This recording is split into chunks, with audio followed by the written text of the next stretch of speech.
What is going on, guys? Welcome back to the Zigzag Wrestling Club. My name is Corbin, and thank you for joining me here today. It has been a very hot week where I live. My room seriously feels like it's 95 degrees outside. Outside sucks. I've been working outside, but I've been getting the tan rolling. For your viewers on YouTube, I am looking a little bit more tan, which that's kind of just the best part of it. Other than that, I'm just constantly sweating my balls off the entire day at work. So that's not super pleasant, but you know what it is pleasant? This week in wrestling, because this weekend we had so many different events. We had Forbidden Door, AEW's PLE. We had the Great American Bash on NXT. We had the TNA event, which I really wish I knew it was called, but I can't think of it right now. And then, of course, we also had Night of Champions. So I'm going to talk through SmackDown. That's going to be very brief. We're going to go over Night of Champions, what I think. We're going to touch on TNA for reasons you guys probably know if you keep up in the world of wrestling. And along with that, we're going to talk about Raw from not 2 nights ago. Sorry. I keep thinking it's Wednesday, and it's Tuesday. Raw from last night. I mean, for you, it's probably 2 days away because I post these on Wednesday. But I digress. So if you guys want to do me a favor, if you guys enjoy the podcast, make sure you rate and follow along with us. I post a weekly podcast, and I would really enjoy it if you guys could give me a rating and show me some love. Helps me out.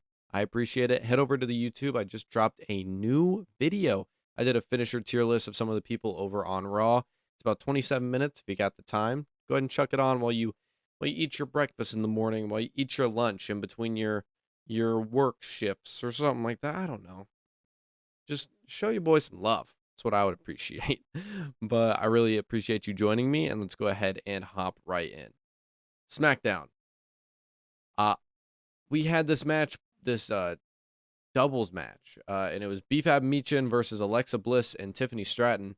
And I think it's the first time I've ever seen B-Fab win. In the story, it actually does make sense. They end up picking up a win for Jade over Tiffany Stratton, kind of beat her up a little bit, hurt her a little bit. It makes sense for the story that they won. But, that finisher is trash. It's like someone else does a similar thing, but she does it with like a sit out, and she basically just like kind of gets them in like in line for a neck breaker, and then like spins them back around and like drives their head into the mat. I'm sorry. That's a no thanks from me. I feel like B-Fab could do a lot of cool moves because she actually moves around very well in the ring. She's very athletic, but I think that finisher is borderline probably going in the D tier if we're going off my tier list I just did. I don't think it's quite as bad as the Rose Plant, but I saw it for the first time and I was like, wow, that's really bad. So wanted to point that out. I did enjoy the match. I think that B-Fab and Michin, like Michin's always been good, but B-Fab is getting a lot better in the ring if you guys can't tell. The MFT, they break up. Solo has nothing to do with the MFT anymore because he's focused on the bloodline and LA Knight. But here's the thing. Thank everybody. Thank everybody involved with this decision to get Solo out of there. Solo needed his own path to go on, and he needed a singles run just so bad. And I think that this thing he's doing right now with LA Knight, he immediately tries to team with him, and I think this could be a cool dynamic down the road, considering they both hate the bloodline. They don't like each other, not really, but they might be forced to come together to take care of the bloodline. They could have a cool feud. I like him getting a Solo push. That's all I'm saying. And then, so we have this moment, I believe on last week's Raw, which we talked about, where Solo helps LA Knight beat Jimmy Uso. He's trying to earn the trust of LA Knight, and LA Knight, of course, smartly enough, is not fully trusting him because he is a bloodline member. After this week, though, on Raw, which I'm going to skip ahead a little bit, on Raw, we got to see Solo help him out again, even though LA Knight lost because of the distraction from Jey Uso. He did assist LA Knight so he didn't get beat up by the Usos after the match. And we kind of are starting to see this build of potentially a little, not a group, but like a little understanding between these two. LA Knight kind of just gave him a nod as he was running through the crowd. And this could be cool just because it's like the guy that's always hated the bloodline and the guy who is now going against the bloodline by himself. And like I said earlier, these two guys who really don't like each other are now having this moment where they have to come together to face a equal force that they're both trying to get rid of. Very cool. I want to know where they want to go with this. Potentially something at SummerSlam where it's like Solo and LA Knight versus the Usos. I could totally see that happening. But I just want to see where it goes. Matt Cardona and Danhausen beat Los Garza in a match that was just so much fun.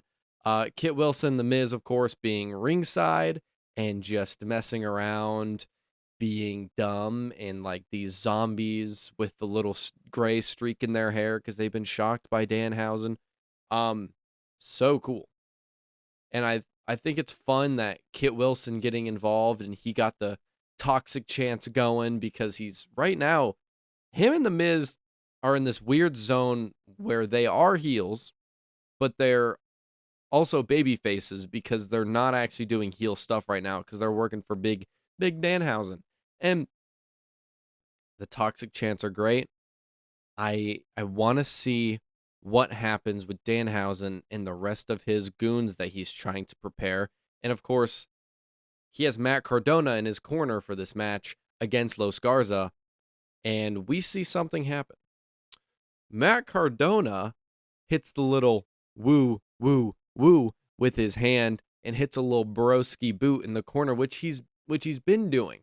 And all I have to say is I feel like he could be more over right now, and he should have capitalized whenever he first came in by potentially just keeping everything the exact same as Zack Ryder, still doing the woo, woo, woo, keeping that entrance part into his entrance theme. And also, along with that, just doing everything he normally did, like the woos in the ring and wearing the sunglasses and just kind of being a little bit of a D-bag. And he can be a babyface, but still be kind of a douche. Like, we've seen that happen multiple times throughout all of the history. Like Shawn Michaels. Shawn Michaels was a massive babyface, but at his heart, he was kind of a D-bag.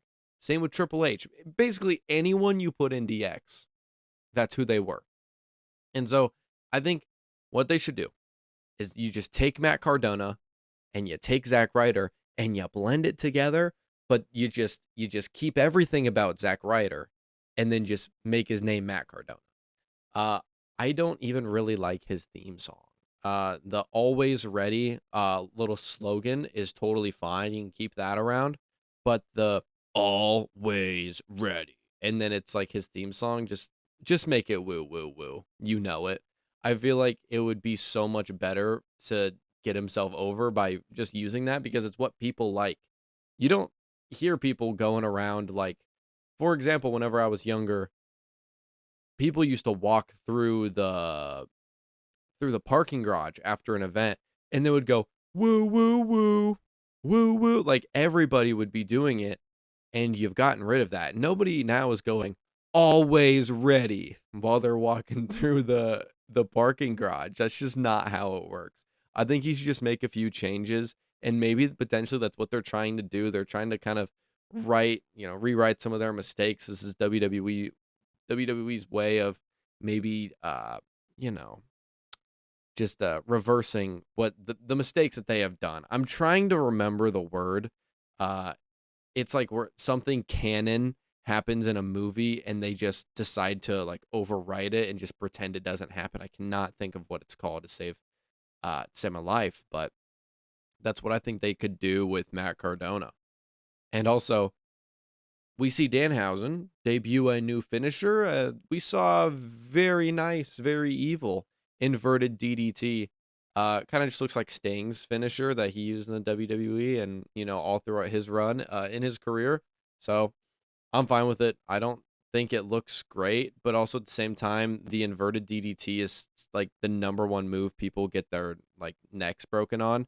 Like Elton Prince, for example. Funny enough that we were just talking about Kit Wilson. That's what he was injured off of. So I don't love the inverted DDT, but if you can do it safe enough, then I guess it's fine. But the problem is if you do it too safe, it looks very flat. So I don't know. I kind of liked the little pump kick boot he did to finish off the match, but maybe that's just me. The glamour is here. Finally. Finally, Blake Monroe makes her debut. She makes her debut. I swear they've been teasing this for freaking months. And she comes out and she attacks Julia, and obviously they're going to start something up there. But I don't understand why they're going to start up something with Julia whenever they kind of just started this up with Kiana James and Julia. But like if like they maybe do like a triple threat match or something like that. I don't really know what they could do, but I feel like it would be kind of weird if you had Kiana James just kind of screw off while the glamour Blake Monroe and Julia just go and have this feud. I don't know really what they're going to do with Kiana James. I think it'd be cool if maybe she went after the US title and she was kind of just in that mix while Julia was taking care of the Blake Monroe problem. But it's so cool to see Blake Monroe finally make her debut. Also, I believe it was in her hometown. So really cool moment for her. But also, they're changing her finisher. You saw her hit the neutralizer. I don't know actually what it's called. They called it something like over commentary. They were like, "Oh, this is the inverted honky dory driver," and I'm like, "Nah, bro, that's the neutralizer. We all know Cesaro used to hit that back in the day." I don't hate this finisher for her. I think it's an all right finisher, but the beauty shot was just like a great name, fit her character. She could hit it like relatively quick, and she could hit it on anybody. And it's not like Blake Monroe is super ginormous. So I don't know. I kind of like the beauty shot better. Maybe the neutralizer was like a one-off thing. Maybe they're just trying it out. I don't really know. But maybe let's just change it back. Maybe let's just change it back. And please don't change her theme song. Do not change her theme music, Def Rebel, on my life. On my life, do not do it. You did Ethan Page dirty. You took away the ego and you made it so much worse. And if you take Blake Monroe's great theme song and you just trash on it with some random remix that you decide to make, I'm gonna be pissed. What's the dumbest injury you have ever had? So, knock on wood, knock on my wooden desk I have here. I've actually never broken a bone. That's kind of a cool one. So I don't really have any like substantial injuries. I was put under concussion protocol whenever I was like, how old was I? Like 10 to 12. I had like 3 separate times I got put on under concussion protocol. But it was like apparently a defense mechanism where if I just got like hit in the head, I would just like go unconscious for like 5 seconds and I just wake back up. I don't know. It was so weird. So the first time it ever happened, I was a soccer goalie and the kid kicked it towards me and I went down to grab the ball to scoop it up and this kid ran into the box who ended up becoming one of my good friends at the school I transferred to, and he just kicked me in the face. So that was cool. The second time I was riding a four-wheeler and my cousin started it for me and she let go, and I just remember that it was like old and janky, so I couldn't get it turned because she had like held onto it after I had like gone, and I like gunned it and I shot off of it and I slammed my head into a tree with the helmet on, and I cracked the center visor part of the helmet off. And yeah, so I did that. And the other time was one kid that I knew like whenever I was young, who my parents kind of forced me to hang out with. Um, he threw a stick to his dog off of his like playset, and I was like running around, and I just happened to get hit in the head with it, and that was time number 3. Other than that, it hasn't happened to me before, so that's like a dumb injury but I wasn't really like I wasn't ever hurt. I always got put under concussion protocol because they were like, "Oh, you have a concussion," and then they'd get their reports back and it'd be like, "Oh no, you just wasted away like 2 weeks or whatever it was." However long I had to go under those protocols, but I can't even think of like a stupid injury that I've had. Like, um, I think everybody has those moments where they like stub their toe or like things like that. Like that's a pretty stupid injury. Um, at work just the other day, I was moving this beam on this little holder that I have to spray paint the beams, and it's only like a 90-pound beam, 115-pound beam. I don't remember what it was, and I was twisting it on the holder, and I twisted it the wrong way, and it fell off, and it slammed on my foot. But I still took boots on, so it didn't hurt. I was kind of just like, oh, something landed on me. But I'm really just trying to think, just for you guys, like a really dumb injury that I've had.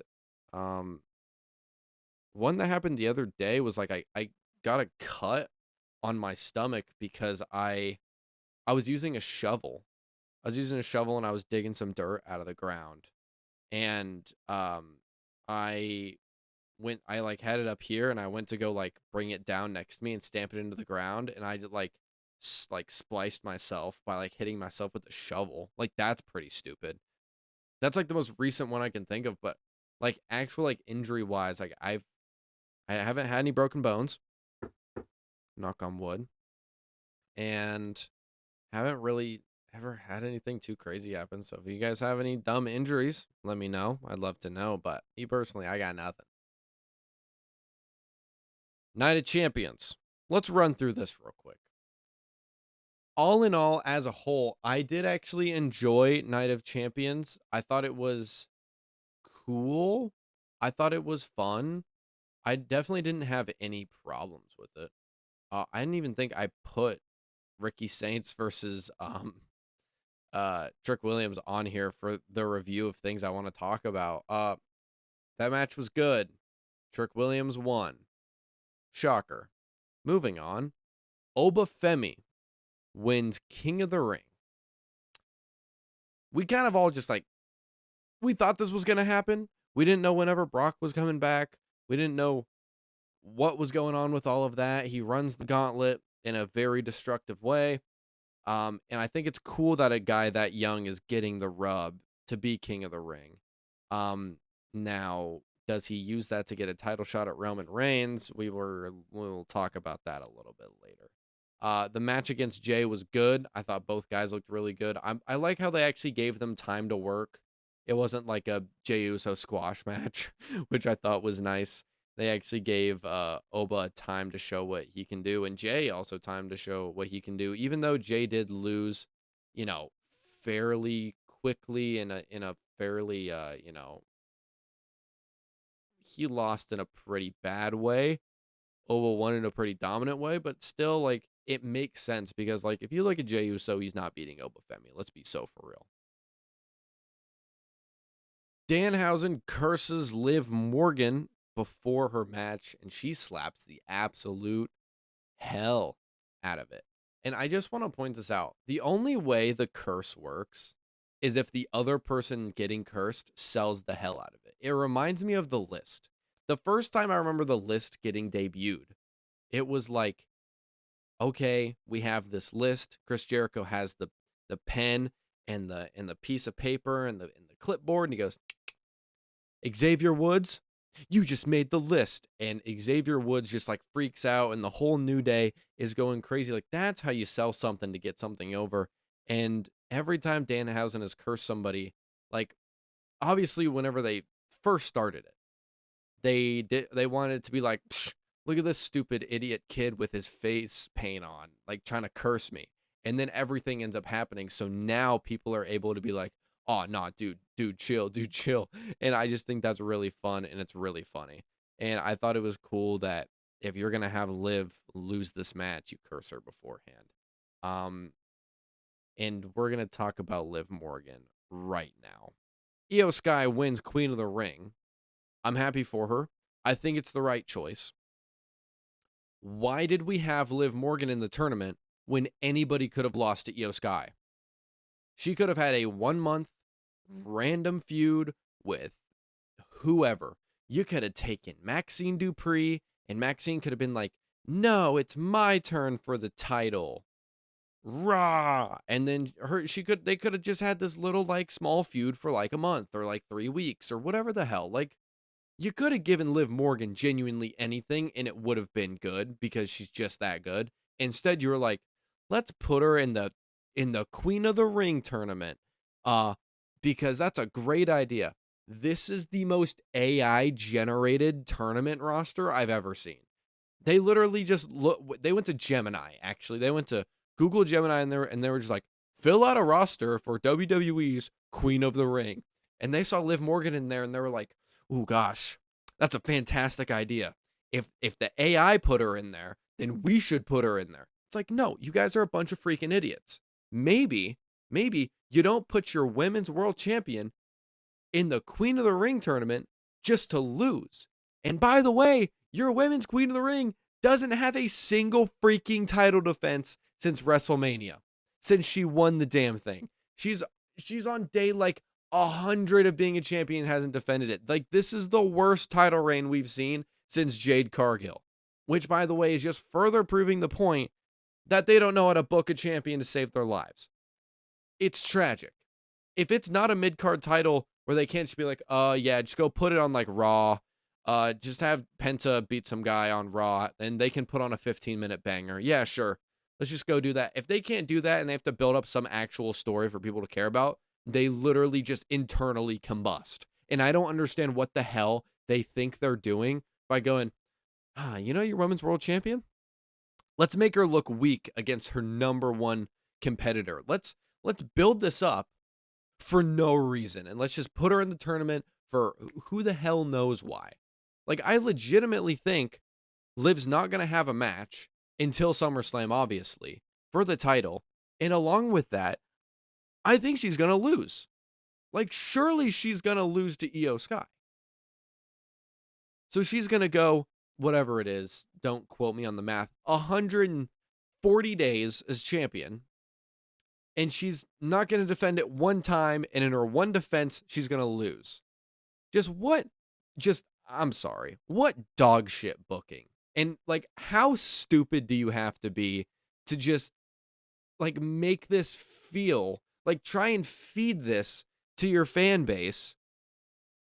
And not a single person was like, dude, this is a great idea for the Queen of the Ring tournament. Not a single person has said that. They just went with this, I swear, AI generated tournament roster. And like, nothing has come out of Liv Morgan being in this tournament. Not a single thing. I just think it's dumb. Genuinely just think it's dumb. Seth versus Braun Breaker. What a great match. It was nuts. I'm going to be honest. The first like half of the match I thought was pretty just whatever.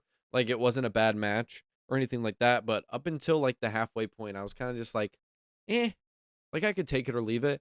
And then that second half, I swear they just cranked it up to 11. You have the superplex from the top of the cage down through the table. That was unbelievable. Braun Breaker gets cut open by the table. He's bleeding. Braun goes for a spear, slams into the table, missing Seth by just a little bit, followed by a pedigree and a stomp by Seth. We get the 1-2 kick out by Braun Breaker. That was a really cool moment. And honestly, after he kicks out of something like that, I'm like, oh, they might be going into Braun's finish here soon. And the whole match, like the storytelling that they did that second half, like I was saying, was just so good as well, where you have Seth finally besting Braun Breaker after he's had like a lot of trouble trying to beat him, except for just that one time over on Raw, I believe it was. And it was really cool to finally get the moment where Seth's getting ready to, he's climbing up, preparing for the big stomp. the second rope stomp, and Braun Breaker like tells him to stop, and he's like bleeding, and he's like trying to get up, and everybody was like, "What's going on? Like, are they gonna like make peace with each other?"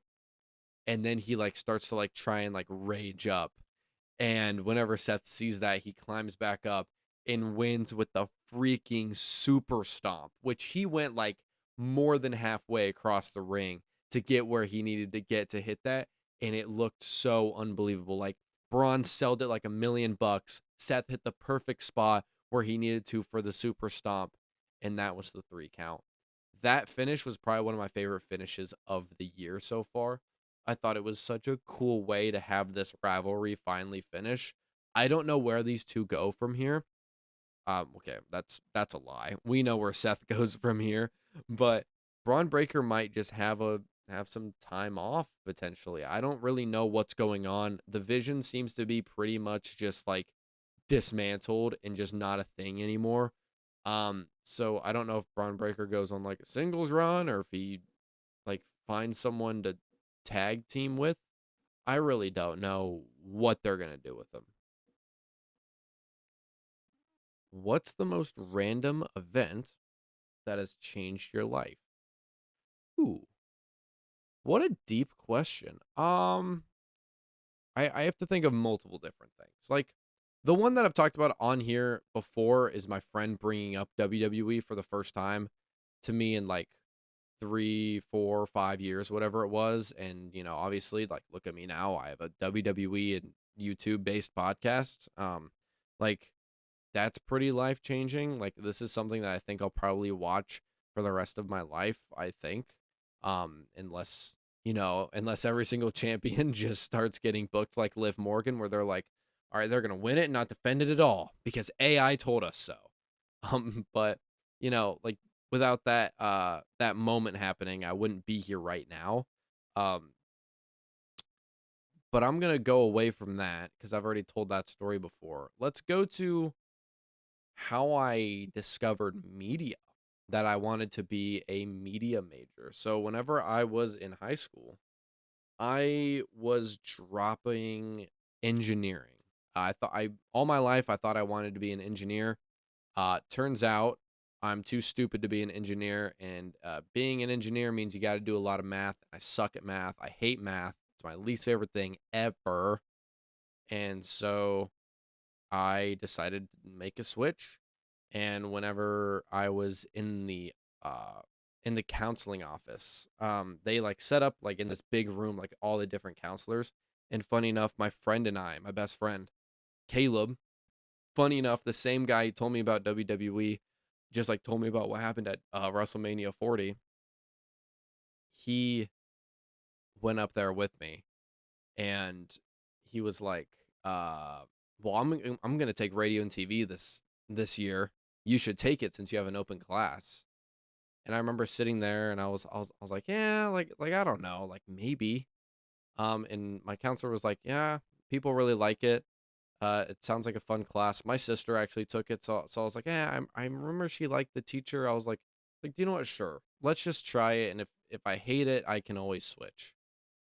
And took the class, and I've never looked back. Media major going into my sophomore year, and I love it. It's the only thing I want to do. I want to make media, make content for people. It's, I guess, my passion. I don't really know. I actually had this very in-depth thought the other day of like I was not even the other day, just earlier today. I was listening to Austin Theory and Logan Paul on Impulsive, and Austin Theory was talking about how he knew he was going to be a wrestler since the age of 8. Like that was always his dream, and that's just always what he's strived for. But I feel like for me, I've had so many different dreams that like I feel like I don't have one. Like I have so many, like I want to travel the world. I want to do this podcast, and I want to get more involved in the podcast scene and interviewing scene within professional wrestling. I think that would be so cool. But I feel like I haven't really like sat down and thought about is this like the end all be all? Like, this is what I want to do forever. And I feel like it could be, but it's also not one of those things where it gives me like that butterfly feeling. I don't I don't know how to explain it, but it's almost like it's what I want to do, but I don't know if it's what I am going to do. This is getting really off track. But I'm just saying that you never know where your life's going to go. You never know what path you're going to go down in your life, and I think that talking about the random events that have changed your life, let's just think about this in a really roundabout way. Would I be sitting here right now if one day in 7th grade I didn't decide to play rock paper scissors with some random ginger kid that sat next to me? If I didn't do that, potentially I would have never watched WWE again. I wouldn't have a Dominic Mysterio and El Grande Americano on my flag in my room. Who knows if I ever would have gotten into weightlifting, because Caleb was the one that kind of just was like, hey, like we should go start doing, like, collectively, him and I and my other friend, we all thought like, oh, okay, let's start working out together. Like, it'd be fun. Like, none of us have really done it besides my one friend, and we really decided to dial in on it just a little bit. And like, without him, who knows if I ever would have started working out? Who knows if I ever would have watched WWE? Who knows if I ever would have started a media journey on YouTube and Spotify for creators and TikTok and Instagram? Like, just that one person, just meeting that one person has genuinely changed my life. He's my best friend. And I think it's so crazy to think about, like, those moments where it's like, if this didn't happen, what's the domino effect? In some alternate reality, him and I are not friends. What does my life look like? Do I still be an engineer? Who and maybe at that moment where I go to the counselor and I'm trying to figure stuff out, maybe I choose like landscaping, because I actually did kind of enjoy that. It's my current job. It's part of my current job. And maybe I end up doing that. And right now I'm going to some random college to do landscaping, like in architecture or something. Like, you guys know what I'm saying? Like, it's so weird how these random events can have such drastic changes on your life. Tiffany versus Jade was a very fun match. I loved all the shenanigans. We got BFAB and Meechin obviously getting involved, and you get Chelsea Green coming out from underneath the ring, and we all honestly think, like, once Chelsea gets kind of taken out, you think Jade's probably gonna win, and then Charlotte Flair shows up to hit her with the belt. I think Tiffany winning, obviously, she just continues her reign. She's gonna have more feuds. I don't know who she's inevitably gonna lose it to. Potentially Chelsea again. So she can become Le Triple United States champion. And I think Jade could potentially go into a feud with Charlotte, because Charlotte has now costed her a few separate matches on different occasions.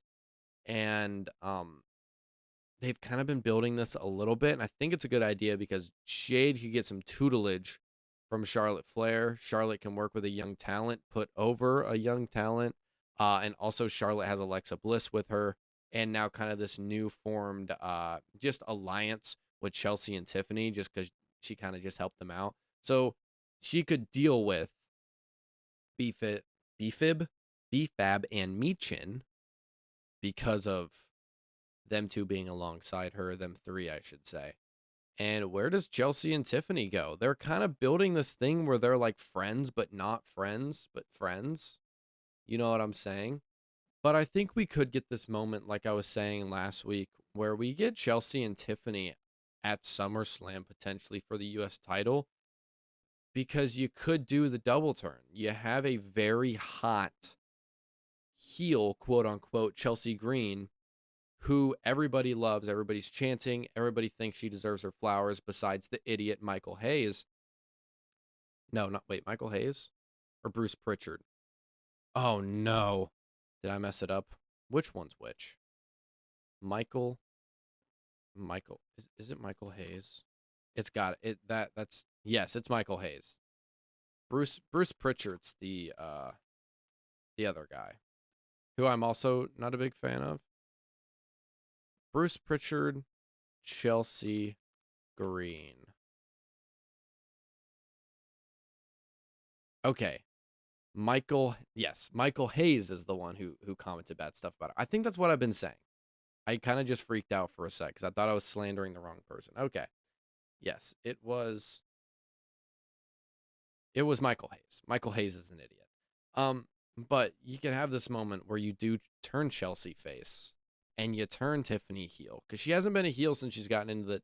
Well, okay, she has been because she was with Nia Jax, but I got to be honest, that doesn't really count. That doesn't count. She wasn't really even a heel at that moment. She was just doing heelish things under the knowledge of Nia Jax. So technically she was a heel, but I want to see her like do a singles run as a heel and be the main character as a heel. So I think that could be cool. I don't really know if that's the direction they're going to go, but who knows. Cody versus Gunther versus Sammy. Tons of great moments in this match. Dude, I'm actually so done. Can I just talk? Like, can I just please talk normally? It's actually pissing me off. Tons of great moments in this match. The double table destruction spot was goated. I thought it was cool how one person goes through the one table, and then you have Cody get picked up and put through the next table. I thought that was very fun. We have all these different moments. Of course, like I've said before, in a triple threat, you want all these different moving parts moving in and out. You don't always constantly want the 1v1, and they had a lot of good triple man moments, like the double crossroads, which that was kind of weird, but it was cool, and I thought it was cool that they tried it. And then we inevitably get to the finish where we have Sammy deliver a haluva kick to the corner. It gets kicked out of or broken out of, whatever it is, and then Gunther gets thrown out of the ring. Cody goes for a crossroads, and he gets rolled up by Sami Zayn. And Sami Zayn wins the title. I gotta be honest, I can't believe it. I cannot believe that Sami Zayn won the title just because I didn't think WWE had the balls to experiment with a new champion. They have put the same title on the same set of guys for such a long time. I think it's so exciting that they're finally giving in and just taking a chance on a new champion. Good for him. I wonder where all three go from here. The reason I like that Sammy won this is just because it's a fresh new champion. And I think they can do some good with this. He can keep running with this whole last real bad guy thing, and he might get some like mixed reactions. That's why I'm curious on SmackDown what it's going to be like, just because they were booing him, but sometimes people get booed like crazy, then win the title, and people are like, oh yeah, I always liked you. It was like, oh, did you now? Did you? So I don't know what the reaction's going to be. Maybe he's going to get hated even more. I know the reason they put him on I'm pissed. This is the worst podcast ever. This is the worst episode I've ever done because I just cannot stop messing up how I'm talking. It's unbelievable.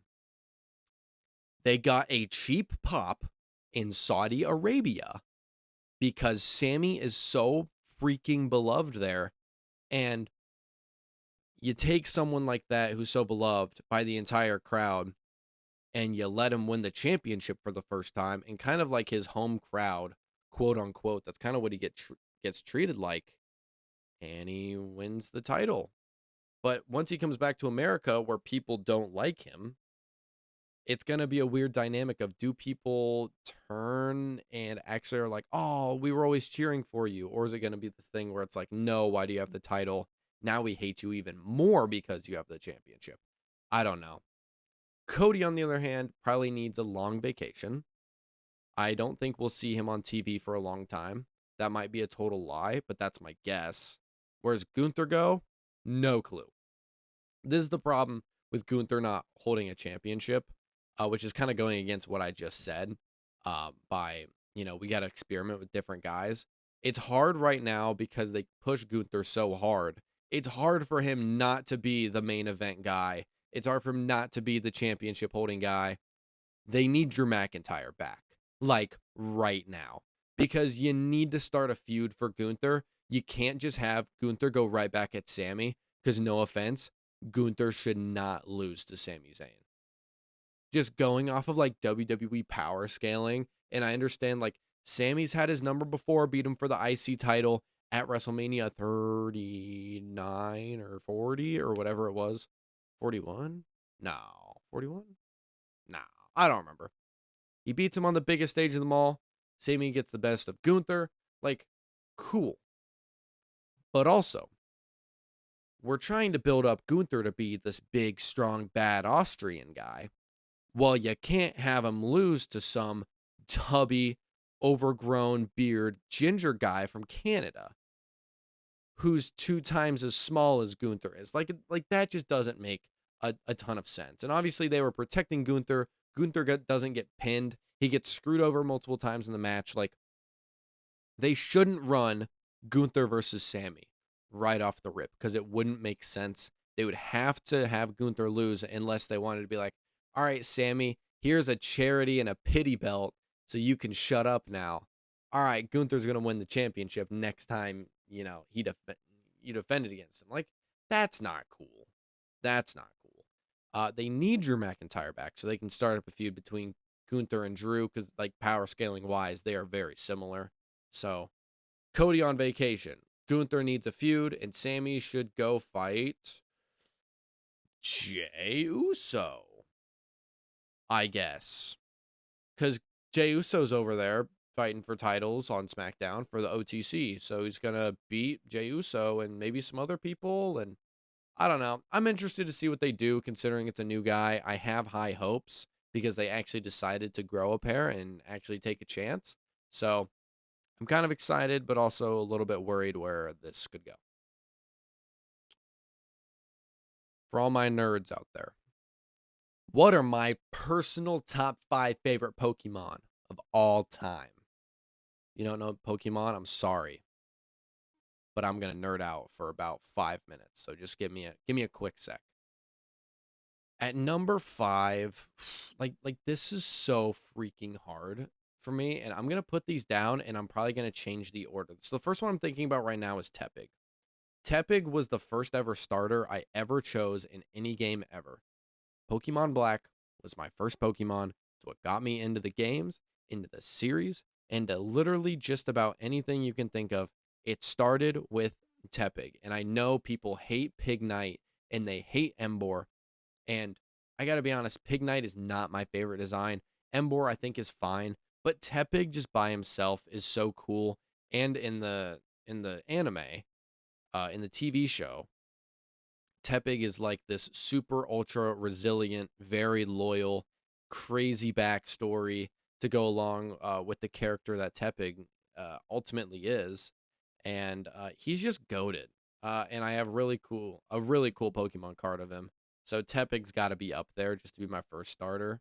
At 4, what I'm doing right now is I'm looking at my Pokemon cards because I have them all displayed. I can't not say Rayquaza.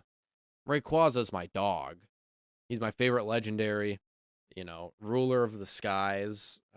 What am I supposed to say? It's a flying electric dragon who just shows up on Earth whenever he needs to just kill someone.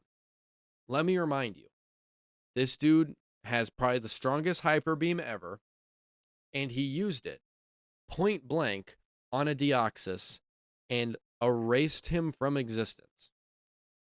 Whenever something bad is going down on Earth and they're like, what are we going to do? Earth's going to end. This dude shows up, kicks ass for about 1 episode, so 20 minutes, takes care of the problem and leaves. And also, by the way, favorite color is green. Green Pokemon. Green legendary goated Pokemon. So Rayquaza's going at my 4. At the 3, let me put Steelix in there. Steelix has always been one of my favorite Pokemon, and I actually have no clue why. Steelix is a rock and steel type Pokemon. And honestly, those aren't like my favorite typings. I don't really even have a favorite typing. I kind of just like everything. But weird typing for me to like, he's not like super colorful. He doesn't, have a lot to do like in the anime and the TV show. Like Brock has an Onyx. But the Onyx isn't very good. That's the unevolved form of Steelix for you normal people out there. Um, Steelix is just it's the rock snake Pokemon, but whenever he turns to Steelix, he's the steel snake Pokemon. Funny enough, I hate snakes. Number one fear, snakes. I think they're disgusting. But to me, Steelix just looks goated. Especially Radiant Steelix, because Radiant Steelix is not gray, he's gold. But I feel like there's something so cool about being like the biggest Pokemon ever. Like in the show, like you got to understand that this Pokemon is not made of rocks, they're made of boulders. Like it's the size of your house. He's bigger than your house if he stands straight up. Like technically, I think a Steelix can be like 70 feet tall if he wanted to be, if it was like a very large version. So I don't know. Steelix is always my favorite. He's really cool. Next up. Ooh. So let's just go ahead and put Sceptile. Sceptile on the board. The starter for Generation 3. Generation 3, don't kill me if that's wrong. It's 3 or 4, and I always forget. Grass type. He's green. Shocker. He's just like a very calm, very fast, aura farming green Pokemon. That, in the show just kicks ass. He beats a Darkrai for you normal people out there. A grass type Pokemon beats a literal freaking Shadow in a fight just because of how good he is. Sceptile going out the 1. He's probably my favorite Pokemon ever. Between these 5, it always switches around. But it's hard for me not to put him at the 1 at the moment. And going at the number 2 slot. At the number 2 slot, who should go there? Like, I'm looking at all my cards, and like Charizard X is just so cool with the black, being the black frame with the blue flames coming out of the side of his mouth. Like that's always so cool.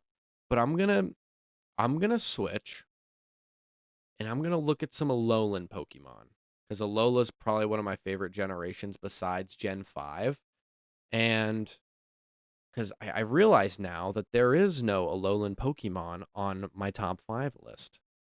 So if we look and think, like I'm thinking of Incineroar. Incineroar is pretty awesome. Alolan Exeggutor. I lied. We're not going with Gen 7. We got Ampharos. Ampharos comes from, I believe, Generation 2 or Generation 3, and it is a sheep that evolves into a standing sheep that loses like all of his fur, and he's an electric type. There's honestly nothing even that cool about Ampharos, but in the show, he's very caring, and he learns Thunder Fist, which is insane because it's like this very nice, calm Pokemon that loves everybody can just beat your ass with a Thunder Fist. And I have some cool Pokemon cards of him, obviously, which that does affect the ratings, by the way. If I have a cool card for them, it does bring them up on the list. Like Greninja almost made the list because I just pulled the Chase from Chaos Rising, the Chase Greninja. So he almost made the list. But the Ampharos pick, like in my playthrough, I totally lied. It's not Ampharos. I'm so sorry. I'm so sorry. It's Krokorok. My honorable mention is Ampharos. Krokorok is a crocodile who wears sunglasses and just literally destroys everybody. In my playthrough of Black and White that I did recently, Krokorok literally single-handedly destroys the entire Elite Four trainers that you have to go against at the end. he has to go up in my top 5. I can't even believe I forgot about him. He just flashed across my brain, and I was like, dude, I can't have a top 5 list without putting Crocker Rock on here. And he's goated in the show. In Black and White, he genuinely carries Ash's team so hard. So yeah, he's going at my 2. So at 5, I have Tepig. 4, Rayquaza. 3, I have Steelix. 2, I have Crocker Rock. And at number 1, I got Sceptile. So thanks for nerding out. If you skipped through all of that, what a loser you are. You should have sat and listened to the nerd talk that I was laying down. Moving over to TNA. Jeff and Matt Hardy win the tag titles in a wild fatal 4-way ladder match. It was awesome. You had the double swanton off the ladder onto whatever tag team that was. I honestly didn't watch it. I just watched like the highlights. And come on, dude. It's the Hardy Boys. Like, you can't not love the Hardy Boys if you love wrestling. So I thought it was really cool that they just got their get back and they got their titles back in a ladder match of all things. Following that, Nick Nemeth, a.k.a. Dolph Ziggler, wins the TNA World Championship from Mike Santana. I think it's so cool to see Nick doing well in TNA. Like, if he's not going to get his flowers and get the push he deserves in WWE, he deserves it somewhere else. And TNA has been treating him so well. The match was great. I did watch the match. Obviously, Danger Zone, a.k.a. the Zigzag, for the finish. And, like, what else am I supposed to say? Mike Santana, never really seen him wrestle before. He is fantastic. And there are rumors that he is inevitably going to end up coming to NXT, maybe to the main roster, but NXT right now is the focus from what I've heard. And I think it'd be really cool to see him over in WWE. Please do not make him change his name. I think his name is good. I don't want him all of a sudden to be, Ralph Change Up or whatever the hell they make him on NXT. I swear some of these NXT names that they're making are so trash. So yeah, don't make him something weird. Just stick with Mike Santana. But it's cool to see Nick Nemeth win the TNA World Championship. He celebrates with his brother, and he's doing so well over there right now. I wish him the best. Over to Raw.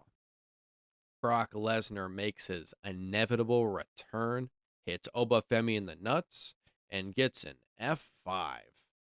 The promo he delivers, which, by the way, it's like the most I've ever seen Brock Lesnar talk, which I thought was really funny. And he even like quotes, he's like, yeah, he tells me, Oba, that you say a good promo.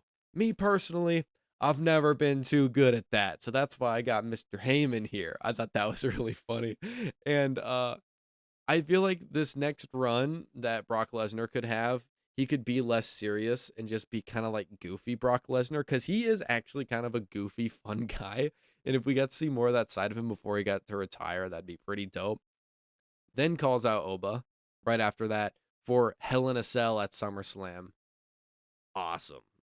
They're going to cook up. I have nothing to say. It's going to be lit. And Oba immediately talks to Adam Pearce, saying that he wants Oba at SummerSlam, and the King of the Ring can wait. So this is obviously him saying that he's not going to do the double like people are talking about him doing. Instead, he's going to focus on Brock Lesnar, and then whenever he wants his title shot somewhere, potentially at like a Money in the Bank, because that's the next big PLE after SummerSlam that would be coming up, that's whenever he wants either Roman Reigns or Seth Rollins. Spoiler. Let's talk about Austin Theory. Like I was saying earlier, I just watched the Austin Theory and Logan Paul podcast.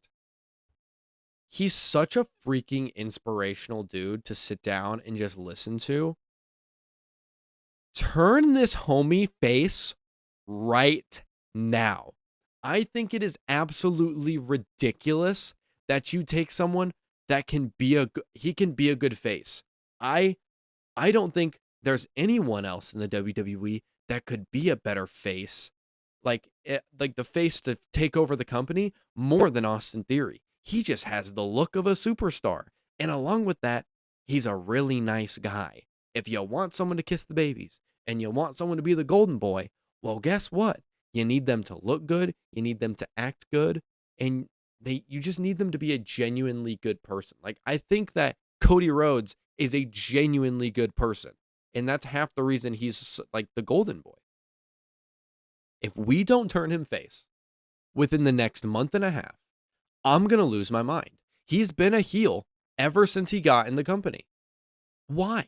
He can so obviously be a babyface, and they just have never given him the opportunity. This dude has had like constant just batter on his career, because it's like not Paul Heyman, jeez. Vince McMahon sees this guy and he's like, that's my guy. My guy is Austin Theory. Austin Theory comes up. He has this, not so great Money in the Bank run. He wins the U.S. title, the youngest U.S. title holder ever, which is great for him. But once Vince McMahon leaves, gets fired, whatever inevitably happened, he now has the Money in the Bank briefcase, and he's holding it while you have a certain Roman Reigns who is currently on a 1,000-day reign with the title. And in the eyes of the company, it's like psh, Roman isn't losing to freaking Austin Theory in a Money in the Bank cash in. They're like, who the hell are they kidding? So yeah, it's like Austin Theory was screwed then. People say it's like, oh, he was pushed. He was Vince McMahon's guy. It's like, he was. But after he lost Vince McMahon, it's like, he hasn't done anything. He got put into A-Town Down Under, where they did jack crap. Except they did win the tag titles at WrestleMania. That was cool. But nothing ever came of that pairing besides that. And now he's stuck in the Vision. And, like, nothing good has come out of, like, these situations they've put him in. I got an idea. Let's make him a singles star. Let's make him go after a singles title. And also at the same time, hey, I got an idea. If being a heel right now isn't really working, and it's not what the WWE needs right now, because they don't have a lot of faces compared to heels, let's take someone that people like and will like if you make him a babyface, and let's just make the little switcherooski. It seems pretty normal to me. I think that makes a lot of sense. The reason I brought this up is because he has this moment with Paul Heyman. And he's like, oh, wise man, I didn't know you were going to be here tonight. Like, I texted and called you, and Paul Heyman kind of just like shoot him off. And he's like kind of been left out of the vision with this whole Brock Lesnar circle. He suffers another loss to Joe Hendry, like another singles loss, which I swear all he's done is lose. And if he could turn on the Vision or do anything that could help him become a babyface, he needs it. Let's just like eyeball and create a story for Austin Theory really quick. Could we get something where Braun Breaker like takes him out to set up a return? Because we're going to have a returning Bronson Reed. We have a currently out Braun Breaker, probably because he just lost to Seth. Logan Paul's hurt. Like, the Vision right now is done. And I think that there needs to be this moment where Paul Heyman just straight up tells him, like, dude, you were never part of the Vision. You were never this, never that. Like, you were, like, Paul Heyman needs to tell Austin Theory that he sucks. Is basically what I'm saying. And you could have this thing where Austin Theory is now just kind of out on his own. He's left out on his own, and he could go on like his own singles arc. And they could do something, which I don't know what it would be. I don't know if he could get attacked by someone or something of the sort. Maybe Paul Heyman just verbally assaults him, and maybe that's enough to turn him. Like, I really don't know, but they got to do something, because this dude's way too talented and he's way too beloved by everyone he's in the ring with for them just to be like, he did just get out of the Vision. Let's stick him in a tag team. Like, no, don't do anything stupid, please. It's official. Io Sky versus Liv Morgan at SummerSlam. Like I was saying, terrible booking, genuinely tragic for Liv Morgan. It's stupid. I'm mad at the company. Boom. That's it. Nick Aldis placed on leave along with Gunther after their F-word filled backstage fight on the post show on Night of Champions. Yeah, if you didn't see that little moment where Gunther's like saying like, you screwed me, you F this, you F that, and Nick Aldis like, you don't F with me. Like, they're literally just spitting back and forth. It was hilarious. It was a great segment. So Nick Aldis is out, and Adam Pearce is taking over both SmackDown and Raw, so I can't wait to see him twice a week now. Dom and JD steal the Knicks present that was sent to Danhausen, and they trash his lab. Dom then wears the jersey out to the ring. Sets up for JD McDonough versus Chad Gable. Obviously going to be a fire match. Don't even know what to say. I saw these names slide across my desk, and I was like, oh, well, that's going to be like the best match of the night. Guess what? It probably was. It was. I'm lying. It definitely was. Following that, Danhausen steals the jersey back by blowing flour or like a fire extinguisher into the face of Dominic and JD's face just for him to get flattened by Raquel Rodriguez trying to head back to Gorilla, and she takes it back. But then he like all of a sudden disappears and she starts like freaking out. Thought it was really funny. This whole like Danhausen Judgment Day thing is actually working for me. I do want Dom to go do something like on his own in like a singles territory, but they just don't have anything for him right now. So if this is what they're doing to get him on TV, I'm totally fine with it. What's a weird moment that you've had at your work? Oof. Let me see. I'm gonna take you to an old job.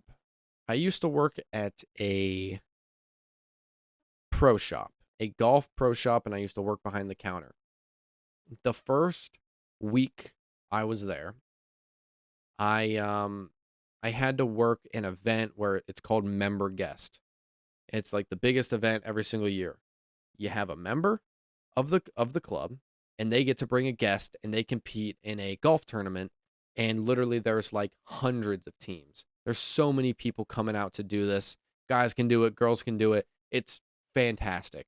And so after all of the golf ends, because it's a multiple day, it goes Thursday, Friday, Saturday, winner crowned Sunday. And I think that's what it is.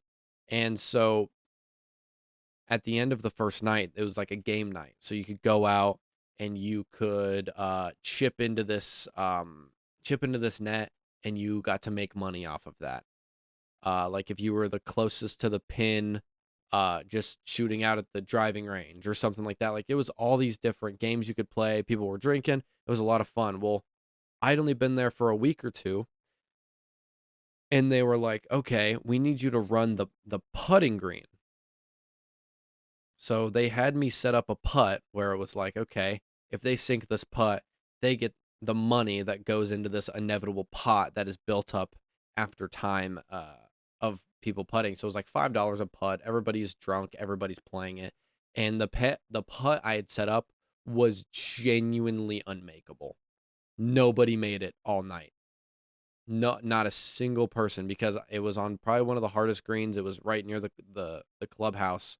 So it was like a winding downhill putt that I made, and it was probably a 35-footer. And actually, funny enough, earlier on in the day, I had to make sure it was actually possible to hit it. I made it. Me and my coworker, AB, shout out AB. She made it and I made it, both in the same day, but not anybody that was actually putting in their money to make it. So actually, that's a lie. 2 people made it at the end of the day, now that I'm remembering it.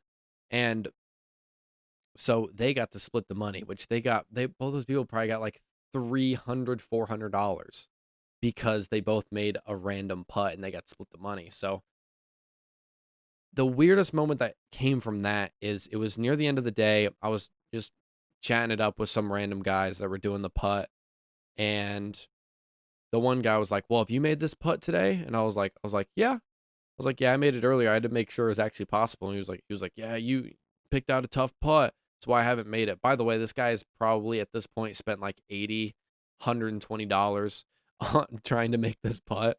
And so He sets a ball down probably 15 feet away from the cup, like not where I had it originally, the original putt. He just like put his ball down and he was like, I got an idea for you.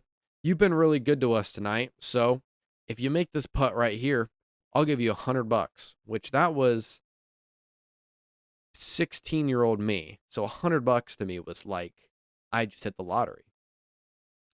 And I was like, okay. So I step up, 15-footer, downhill, snapping left to right. I drain it.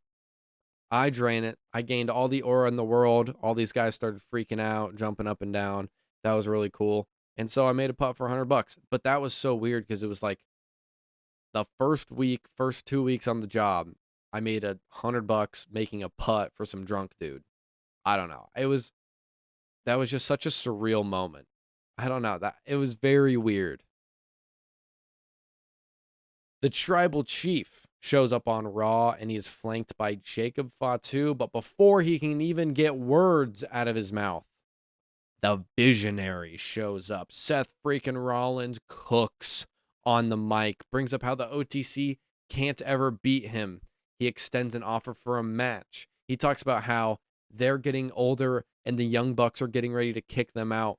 And at SummerSlam, they're going to run this 1v1. And I think it was just made official, actually, that SummerSlam is going to have Roman Reigns versus Seth Rollins for the WWE Heavyweight Championship. I'm super excited. These two should be given all the time in the world just to cook up on the mic and cook some magic. And I know we've played with this whole, Seth versus Roman Shield thing before, and they keep teasing it. But it's such a big, important part of WWE's history. Why wouldn't they utilize that? And they haven't done Roman versus Seth in such a long time, I think. So I think it's cool that they're finally going to do this, and potentially we could bring back some old like Shield, Easter eggs and different things like that. Like, I'm really excited for this. Ladies and gentlemen, that is it for your WWE weekly review. This is kind of probably a boring episode. It's an episode where I just couldn't talk to save my life. Like everything now is just kind of resets after Night of Champions, because once something big happens, like Oba wins and then Brock shows up and like all these different moving parts have finally stopped at Night of Champions at this Raw, and now they're going to start moving again. I don't really have too much to talk about, too much basis to run off of, but if you sat through the whole episode, I really appreciate you. If you guys want to do me a favor, head over to the YouTube, check out the new video that I was talking about earlier. It's a lot of fun. I'm really trying to put more videos out for you guys. And honestly, that's all I have to talk about. So I appreciate you for joining me, and I hope you have a wonderful day.